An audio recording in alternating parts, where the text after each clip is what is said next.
Child, good brother. Yeah, my son. Talk to me. All right, so this is the thing. My son, he called me the other day. He ran away from home, and he told me that he had a sexual, relationship with a man that was 22 years old. How old is your son? My son is 16. 16, and he had a sexual relationship with a 22-year-old man. Yes. Okay. So he doesn't live with me. So he lived with his mom, right? Yes. And we tried to press charges, but the law says is 16 gives away. You can give consent to an adult. Right, but he wasn't 16. He was 15, right? The guy, I spoke to the man that he was dealing with, right? He said he was 16 when he was dealing with. My son just turned 16 August. So I think it's a lie. So my thing is, me and his mom is trying to see, is it like a mental thing? Because, my son never came off gay to me ever before. And he just came out the closet like all one shot, like, hey, Dad, I did him first, then he did me, but I like girls. Okay. So I don't know. And I know you do therapy. And and you're a black man, and that's why I contacted you, because I respect you, I follow you, and I was trying to see if we can set up some type of therapy, see what's going on with my son, and you can crack deeper into what's going on with him. Like, has he been doing this? Is this the first time? Like, is it a phase he going through? Is it like mental? You know what I mean? Because my son is smart. He's on honor roll, actually. Okay. So the insurance that I have Independence Blue Cross, or I can pay cash if you don't take the Blue Cross. I got you. Okay, couple issues. Okay. So number one, we have to get him a licensed psychologist. I don't have my license yet because I didn't apply for it. Okay. And because this issue is non-school related, it wouldn't fall under my umbrella as a certified school psychologist. So he has to see a licensed psychologist. Not even as a counselor? 'Cause I know you said, I remember you said something about you was a counselor at a school. Right. But in order for me to counsel him as a school psychologist, it has to be a school related issue. It has to be related to academics in some way, shape, form, or fashion, and this one is not. I have decided I'm going to go ahead and get my license. I have decided I'm going to do that, but that's going to probably be about a year. Okay. So we got to get him a licensed psychologist now. But here's the thing, though, and I have a referral. I have three referrals for you, all of them black men. One of them is an elder psychologist here in Philadelphia. Another one is a former psychologist, president of the Association of Black Psychologists. He's not in Philly, but he has a network in Philly. And then the third one is the Association of Black Psychologists in Philadelphia referral number. So 2 numbers are directly to black men. The third number is to the Association of Black Psychologists referrals, which means that they will refer you to a black man as well. So either way, you're not going to have a problem getting him the therapist. Here's going to be the challenge, though. Here's the challenge. As you know, we are living under an LGBTQ dictatorship. And that dictatorship has colonized mental health. So in the United States of America, it is illegal to do any form of gay conversion therapy. It's illegal. This country will not let you work with someone who no longer desires to be romantically involved with the same gender. They have made it a crime to help them. Yes, sir. They've made it a crime to help them go back to their natural state.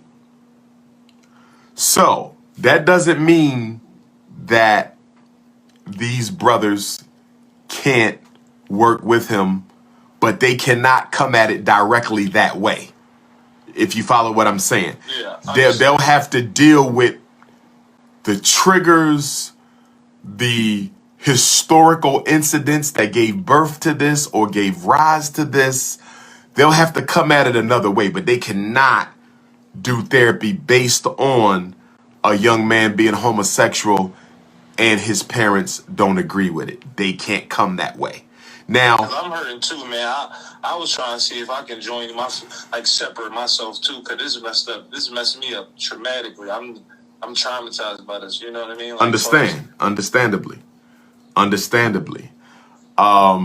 Here's the big issue. If your son is bothered by his orientation, they can work with him that way. So the way the DSM is structured is if the homosexual or lesbian or transgender has a problem being homosexual, lesbian, or transgender, they can be helped because it is a psychological stressor.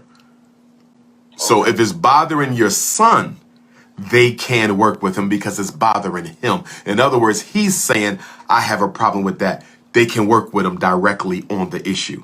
But if he's saying, I'm gay and I'm cool and I ain't got no problem with this, that's my mom and dad tripping, they can't work with him because psychologically, it's not an issue to the client, to the patient, to the young man himself. It has to be an issue for him. But he told me that he liked girls still. But he didn't tell me that, you know, he didn't like guys like that. Like it was a one-time thing. You know what I mean? He said, but I still like girls. So that it confused me. Like, you know what I mean? Well, it's very possible that that older man could have manipulated, pressure, whatever the case may be. It could have been a one-time thing. I hope it was a one-time thing. But the fact that he had that experience, as I said earlier, best predictor of future behavior is past behavior. Now that the experience has taken place, that does create a mental framework for it to happen again. Not to say it would, it could be one and done. But because he did it, we can never know if he'll ever do it again. What I do like about, how did you find out about this? He brought it to you? What happened? He ran away, and his mom called me. She said, well, you need to go get your son. So I said, well, what's going on? He said, he'll tell you, blah, blah, blah. So I called his phone. I found out where he was at. So he got in the car. I said, Jerome, what's going on with you? He said, my mom went through my phone and she found out I was texting a guy. She seen that, we was talking about the sex we was having, and I had the one time he did it to me and I did it to him, and blah blah blah. He just splattered it out. I'm like, are you gay? And he was like, I still like girls, and it was just crazy, man. It was crazy. Let me ask you this. Why did he run away? Because he said he didn't feel loved cause he lived with his mom. So he said he didn't feel loved at his house. He felt, but so when I took him to his house in front of his mom, she said, oh, he can't do what he wanted to do. So, I took his phone from him and he ran off and ran away. What kind of relationship does he have with you? Well, I wasn't all the way in his life, right? It was on and off because me and his mom was having problems and stuff like that. Child support issues and just a whole bunch of other stuff. So, it was in and out. So we basically, the past year, we was getting closer, rebuilding our relationship. And so I wouldn't say we super close, but it's I don't know, like a normal, dad-son relationship. Mm-hmm. Okay. Is there a reason why he couldn't live with you? I don't think his mom would allow that. But if he's running away from home, and of course I don't want to get the white man involved in this through the court system, but if you had to go to family court, and Lord knows I hate family court. Me too, man. I was just down there the other day. Yeah, paying child support. But you may have to go through the courts and get custody of your son. And they are a little bit more inclined to give fathers physical custody because of all the nonsense going on with black boys out here. So if you want him under your roof, I think you got a real good chance of doing that. Not to take nothing away from mom, but if he's running away, and, you know, I don't support homosexuality, Right. but if he's running away, we got some worse things that could happen to your son. You understand? Right. On top of this. And of course, I'm concerned about this because I don't know if they had protected intercourse or not. Because as you know, a gay black man has a 1 in 2 chance of leaving this earth a lot earlier than God determined he should leave this earth. You know, that homosexuality with the AIDS, that's my biggest concern for the gay black man. You know, so when I talk to the gay black men, it ain't even about the fact that this is anti-African behavior. It's the fact that you playing with your life. Because if you have unprotected sex with the wrong man, your anus is a direct route to your bloodstream, you know, and you get that AIDS, you ain't going to be here that long. So I'm more concerned about his health, you know, and him being out here having relations with men and putting his life in danger. So for me, I think it's time for you to, if you can do it, I think it's time for you to talk with mom, see if y'all can maybe split the custody down the middle at first, see how that works. A week with you, a week with her. I think that might be a good thing. What grade he in right now? I think he in was it the 9th or the 10th? Yeah, so he still got at least 3 years. He ain't gonna make them 3 years without you. So maybe y'all can do week on, week off. A lot of parents I know do that with the high school students. Or maybe he just need to be under your roof primarily, going to visit the mom on the weekends. But I'm not liking this because, you know, that community, they're very influential community. And I got the number right. The mom went through the text. They was texting, so she sent me the dude number. So he was. I think he put his phone on do not disturb. So my son, I said, "Yo, take me to his house." So we went to his house. He even lifted up the rug under the carpet, like he knew the key was there, and it wasn't there though. So he knocked on the door. Dude didn't answer. Went to his job. He wasn't there. So I called him. Basically asked him. I'm like, you know, like, how long has been going on? He basically said since August, right? Because my son's birthday in August 10th. So he basically tried to cover it up because my son just turned 16. So he basically saying, oh, yeah, it happened since 16. But long story short, I'm like, what up? Damn, I'm my fault, man. I'm just a little messed up about this. No, I understand. I definitely understand. So what he say? Oh yeah, so I was asking him questions. I'm like, why? Like, why? How did y'all come about? Oh, he's playing basketball and you just got cool. And I said, yo, he's 16, you're 22. You didn't know that was like morally wrong, even though, you know, he gave you the consent. You know, he's 16. Yeah, I know it was morally wrong, but he was confiding in me. He was telling me he was having problems at home. Now, do you see that right there? That's how it happens. That's how it. He was running away from mom, not happy with that situation. He goes to this older brother, right? This man is like an older brother. You know, he's 16, he's 22. He's confiding in him. He's being his emotional support. This is how they get our boys. This is how they get them. He's confiding in him. And guess what? I've said this so many times. The older guy manipulates the boy and his need for support into a sexual relationship. It happens. Oh, this is classic. This is classic. I don't think your son is homosexual. I think he was manipulated into that relationship by this older, stronger man. That's what I was thinking. That's what I believe this was. It had because he's older. If they were the same age, it'd be a little different. But because he's older, I think this was a case of emotional manipulation. But it can happen again. And here's the bottom line. That and you are not at fault here. I want to be clear. Okay. And I did feel like that because I'm like, right. I wasn't consistent in his life. Well, you know, that played a role in it. I don't want you to blame yourself, but you not being consistent in your son's life played a role in it because that 22-year-old could have never got in that gap, right? Right. But we can't cry over spilled milk. You now have to be what your son needs you to be before he goes back crying on that shoulder again. And we know what happens when he cries on that shoulder. So now you have to, okay, son, we spending time together. But it has to come from a genuine place. It can't be, I'm doing this because I don't want my son to be gay. That's okay for you to feel that way because I don't want my son to be gay either. But that can't be the reason you stepping in because it'll be disingenuous. Your son has to know and feel that you're stepping in because I love my boy.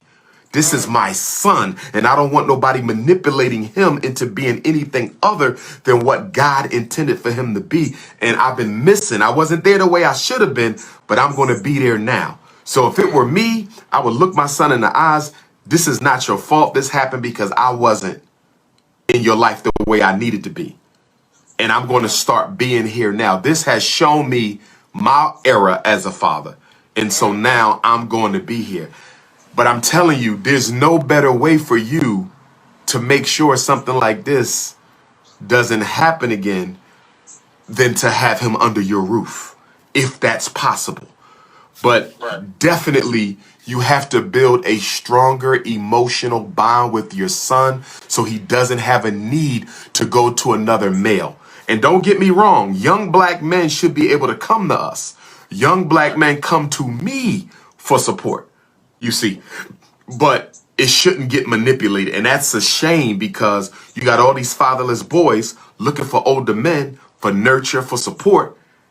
And the older men are manipulating it into homosexual experiences. And that's a damn shame. That's on the community right there. We got to do something about that. And basically more heterosexual men have to step up and be in the lives of our boys because the homosexual men, they're out there. And I'm not saying every homosexual is a predator. I am not saying that. But I am saying that that community is a very influential community. As you see, the media, they own the media. They own, you know, they own the high schools. They own the politicians. What was the first thing Joe Biden signed when he took off? The first day of office. The first day, nothing to do with police brutality. The first day he signed the anti-transgender bill. The first day. So they are political. They can get jobs. They are a very resourceful community. My concern... Yes, sir. My concern with black males. Obama did more for gays than black people. Absolutely. Absolutely. My concern for our boys who are straight and love being straight is that community is so resourceful, academically, politically, economically, that if you are not certain about your manhood, if you are not firm in your heterosexuality, you can be easily led astray by the things they can do for you. That's the problem. And if the black community, if black men don't start creating better opportunities for black boys, a lot of our boys are going to be the unintentional victims of that community because they have so much influence. They are the in thing now. They are the in thing. So if we're not raising our boys with strong identity and giving them strong opportunities so they don't have a need to look at what someone else may be providing them with, we're going to lose a lot more. Your son is an example of what can happen when a straight black boy needs a man to talk to for emotional support and ends up with a predator. I'm not saying all gays are predators. But that man was a predator because he didn't come to him for no sex. He didn't come to him for no homosexual relation. That was a child and you was a young adult. And although it's only like 6 years between them, it's enough. It's enough where you know that what you were doing was inappropriate and not right. You had no business manipulating that young man into a sexual relationship. It's like my fault. It's like really eating me up. It's like... That's why I'm trying to go to therapy too. I understand, brother. It's okay to hurt. It's okay to hurt, brother. Because every time I go to sleep, I just be thinking like, if I was there, man, if I was there, this wouldn't have happened. But his mom made it so hard for me. And I'm not trying to I understand, brother. I have two daughters. I've been through the same thing with their mothers. I didn't marry the mothers, and they made it very difficult for be in my daughter's life. I totally understand. You know, I get it, my brother. A lot of women will weaponize the child. They will keep the children from us as a payback for not getting what they wanted from us. I'm going through it right now, so I understand it, brother. Paying child support and not being able to see your child. I totally get it, but you also got to get some therapy because this is hard for a father to deal with. Because you're dealing with not only the revelation that your son had relations with another man, and the fact that that man, in my opinion, was a predator because of the age difference, and the fact that the young man was only looking for a big brother. He wasn't looking for an older sexual partner. And then you have to deal with the role that you played in this, but you can't blame yourself though, because all of us are human. We make mistakes. The mother played a role in this. You understand? So, you know, she has as much blame as you do. The black community has blame in this because we allow this culture to grow up around us and do nothing about it. The black church has been co-opted by this thing, you know, and don't blame yourself, my brother, because if you blame yourself, you can't heal. You can recognize your role in this. So you don't have to be in denial, but at the same time, you got to forgive yourself, because if you don't forgive yourself, you'll never get past this. If you don't forgive yourself, you'll never get past this. So you're going to have to be able, you know, to forgive yourself to move on from it. It's not easy, brother. It's not easy. And this ain't the first time I heard about this. You know, this happens a lot. It happens a whole lot. You know, but what I'm looking towards is the good side.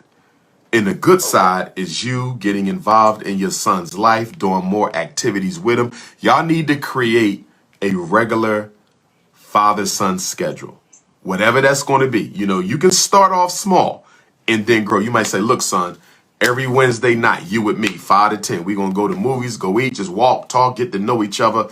Start with one day, because what I always tell parents, it's not the amount of time you spend with the child. It's the amount of attention the child got during the hours you spent with them. In other words, one father gets his child every day, but never pays attention to the child. He got to make a run. He got to do this. He got a phone call. He got to go to the business. The child is physically with him, but he never gets no time with his father. But the other father only sees his father other child sees his father once a week for 3 hours. But guess what? When he's with his father, it's all about him and his father. It's not how much time, it's the quality of time. So, you know, if your schedule doesn't allow you to see him every day, that's fine. But whatever day you agree to in time, make sure you never cancel. I mean, sometimes there's emergencies, but as much as possible, you got to keep your word, because you got to build that trust. You got to build that trust. You want to be the man he comes to and the only man he needs to come to. So you got to rebuild that trust with your son. Okay, so whatever time and day you choose to be with him, keep that. That is sacred for you. No, nothing comes in between that. So make sure it's a time that you know you can fulfill. Start with that. Then you say, okay, son, we've been doing this for 2 months, 3 months. You know, the Thursday evening, you know, let's add some Saturday. Let's go play some basketball. One-on-one, father and son from 8 to 11 at the rec. You know what I'm saying? You can do it that way too. So, you know, slow and steady gets the job done. Slow and steady gets the job done. But you can fix this. The good thing about this, you can fix it. Your son is at the age where he's trying to find out who he is. There's no better time for you to step in and be what he needs you to be than right now. You can end this. That's the good news. I have no question that you can rectify this whole situation. And based on what you said, having never met your son, I don't think this had anything to do with homosexuality. Except, of course, the act itself was a homosexual act, but I don't believe that's what the situation is with your son. I believe he was looking for somebody to talk to, and he got manipulated by an older predator. That's what I think this was. That's exactly how I feel. That's exactly what this was. So it's all good from here, bro. I want you to text me at like 1 o'clock. I'm going to text you the contacts that I have. And if it becomes necessary, you, I, and your son could meet. Remember, I don't have my license, so we could still have a conversation as with me being a life coach, if you understand. That'd be awesome, man. Yes, sir. Yes, sir. So I still want him linked up though with a licensed therapist, even if it's just a few sessions, so they can do a little investigating, see if it's more to the story than what we know. Hopefully it isn't, and then once he has that relationship going on, the three of us can definitely link up and have that conversation. Dr. Umar, man, I really appreciate, man, you taking your time out. Stay strong, bro. It's okay, man. Listen, it ain't easy being no black man. It ain't easy being no black man. And it definitely ain't easy being no black father, brother. You hold your head up, man. You hold your head up. A mistake was made, but it can be corrected, man. Appreciate you so much, man. No problem. And if me, you, and the mom need to have a conversation, we can. Yeah, that'd be cool too. You understand? Because I don't know how willing she would be to let y'all son come and stay with you. To me, she's the key in a lot of this because she can make it easy or she can make it difficult. But the fact he ran away tells me there's some issues in that home that have to be addressed too. So, the whole parent mediation thing, I do that on the regular. I don't know if she knows who I am, but your next step is a conversation with her and then a conversation with him so y'all can go ahead and set up y'all schedule. But reach out to me anytime, King. Reach out to me anytime. You have to do that anyway because I got to get you the referrals. But keep your head up, bro. Don't let this get you down, man. And I do believe in the power of prayer. I'm totally political. I'm totally a Pan-Africanist, but I do believe in the Most High, brother. So you make sure you pray. You ask the Most High for your help. You ask your ancestors to intervene on this situation because we got unseen forces with us. We the first people. We are God's chosen people, and we have unseen forces that can come to our aid. So you make sure you call on them too during this time, my brother. Yes, sir. And I appreciate you, man. Thanks a lot. No problem. Stay strong, King. Text you that one, right? Yes, sir. Yes, sir. All right now. One love. Brothers and sisters, brothers and sisters, brothers and sisters. My God. My God, my God, my God. Brothers and sisters, brothers and sisters, brothers and sisters. If you are a black LBGTQ and you had a problem with the conversation I just had, then you are a problem. I'm going to say it again. There is nothing in that conversation I had with that father that in any way, shape, form, or fashion could be misconstrued as hatred against you and your community. Nothing. Nothing. The world does not revolve around your sexual orientation. Do you understand? The world does not revolve around my Pan-Africanism. You have to stop thinking that the whole world has to bow down and kiss your ass because you choose to live your life a certain way. We must respect you, yes. Tolerate you, yes. Free from abuse, yes. We don't have to agree with you. People don't agree with me. That don't mean they hate me. You understand? I don't agree with you. That don't mean I hate you. That is a young man who got manipulated by an older man who happened to be a homosexual. I didn't say that all gay men are predators. That gay man was a predator. And if you are going to defend him, if you are going to say that that was appropriate, if you're going to say that that was appropriate, then you are just as guilty as him. I am sick and tired of your community not holding your own responsible. That's the problem we have with y'all. Yeah, we don't agree with you, but that's not the big issue. We can't stop you from doing what you want to do. So that's not the issue. The issue is your community does not hold its own accountable. Not one of you said what that 22-year-old did was wrong. Not one of you.